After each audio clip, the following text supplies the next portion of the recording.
Yung dumang tropa doon, oh. Tinignan yung motor natin, tapos tinignan yung backpack ko. Pinang-deliver lang siguro yung ano nila, no? Sabi siguro pinang-deliver lang yung motor na yun. Stig, di ba? Tambay tayo rito. Naantay natin yung pangalawang di-deliver ko. Putek, ang tagal. Ayun, sabi na mag-jowa. Tumitingin sila sa ano natin, sa motor. Tapos ito na pala si Romy. Wala ng pang-deliver mo eh. Oo nga, di ba? Ganyan ako mag-trip, tol. Ako si Yani, dating kusinero, na ngayon naging isang full-time dog breeder. Hilig ko ang magluto, ganoon din ang pag-aalaga ng mga aso. Pero ang isa sa mga nagpapasaya sa akin, ang magmotor at pumunta sa magagandang lugar. Kaya tara, samahan niyo ako.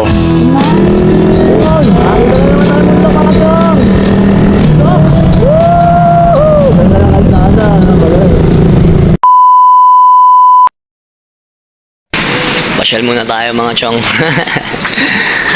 Pinabili ako yelo. Walang ganong customer, so bili lang ako yelo. Ang laki pala na ito, mabigat din. Mabili tayo, mahal, putik na yan. 90, tapos yung eco bag 10 piso, sakto 100 ko. Ayun, may deliver na naman tayo mga chong. Dito na naman tayo. So bayad lang tayo dito sa parking, tapos hatid na natin to. Bigat, punong-puno to, 20 peraso. 20 peraso yung nakapak. Gina mo na. Dito tayo sa UP ngayon dumaan.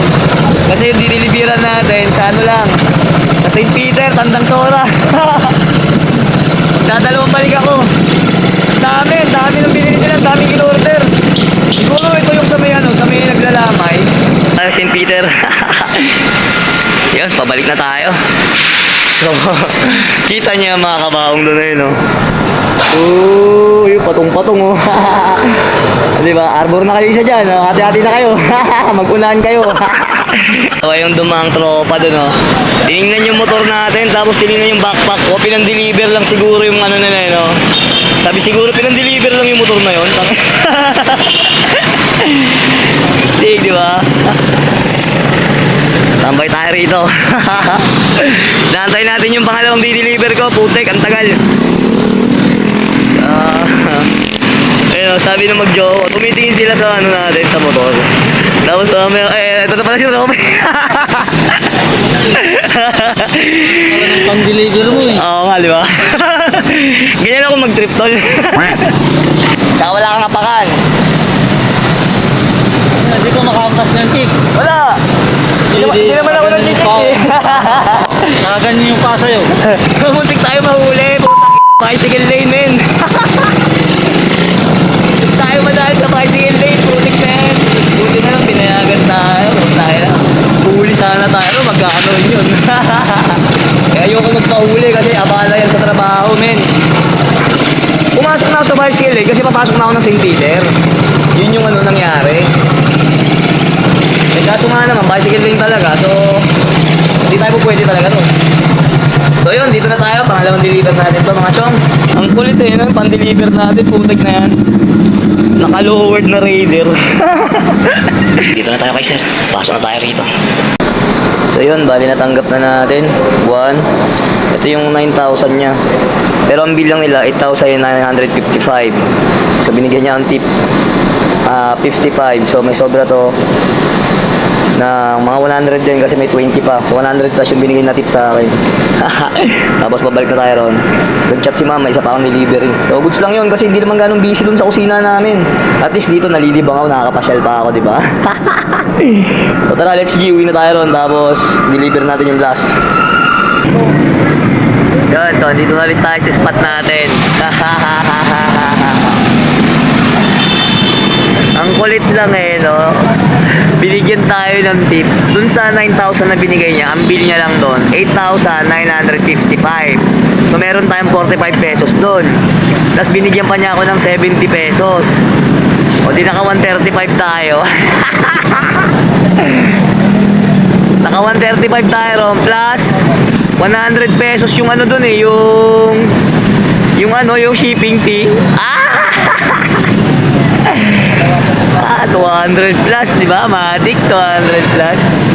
Kaya natin kumita rito ng 800 patas isang araw kung tutusin.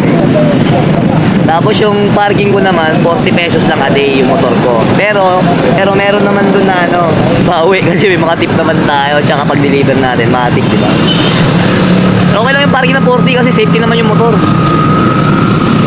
Kulit no? Ganda ng twist ng trabaho ko, di ba? Actually, mas na-enjoy ko pa nga to kaysa magluto ron eh. Sawan-sawa na ako magluto eh. Kahit sa bahay namin, kahit sa trabaho, nagluluto ka. Hindi, pero masarap talaga magluto. Love natin yung pagluluto eh. Kaso nga lang, medyo may kakaiba ngayon, di ba? May kasamang delivery. Uy, may chat si Mang, wait lang. Nakadalawang hatid tayo ron. Dalawang hatid, automatic, 200 yun. Sarap. Enjoy lang. Ganun lang talagang buhay. Sarap, no? Papasok muna ang mga chow. Mamaya ulit. Yo! So, tapos na yung maghapon natin. Si Charlotte, oh. Charlotte! Bumili pa ng McDo. May papasalubungan si Charlotte. Cashier. Ayun, tapos na isang araw natin. Goods lang, no? Kasi okay lang din ang trabaho. Madali lang naman matutunan yung mga nila kasi more on grilling sila. Uy, sarado na to? Wait ka, boy. Sarado na ako. Sarado na pala ron. Nutik na yan. Balik tayo ron ng layo, shit. So yun, natapos na naman isang araw natin. Panibagong ang bakbakan na naman bukas. Nakakatawa lang. Wala na nakatapos ang video na to mga chong. Maraming salamat sa inyo. Always fit and healthy. Mabuhay kayo. Gusto nyo.